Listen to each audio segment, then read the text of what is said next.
SNI PEROPM dan SEBI terkurung di Nduga, target tembak pesawat Kemenhan di blokade Kopassus dan Polri. Rencana sniper dan pasukan OPM Nduga gagal. Mereka berencana mencegat kunjungan Menteri Pertahanan dan Menteri Keuangan Republik Indonesia di Nduga, Papua Pegunungan Sabtu tanggal 7 Juni tahun 2025.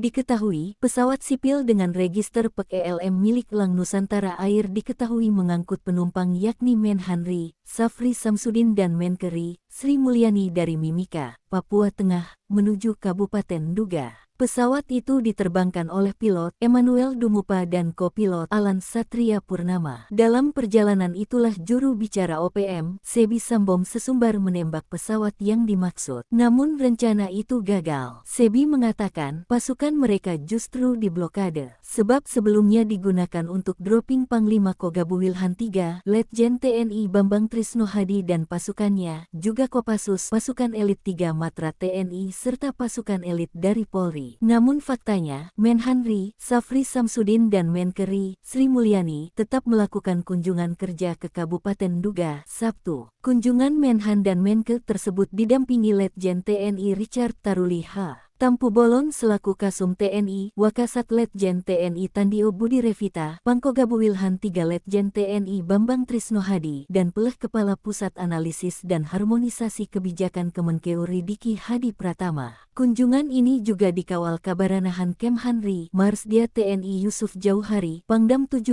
Cenderawasih Maijen TNI Rudi Purwito, Pangkoops TNI Habema Maijen TNI Laki Avianto, Sekjen Kemenkeuri Heru Pambudi, Irjen Kemenkeuri Awan Nurmawan Nuh, Korspri Menhanri Kolonel In Charles Aling dan petinggi TNI lainnya. Saat tiba di bandara, rombongan langsung masuk ke kendaraan 1 unit Magna dan 3 unit Fortes dilanjutkan berangkat menuju pos Kotis Satgas Pamtas Mobile 733 MSK.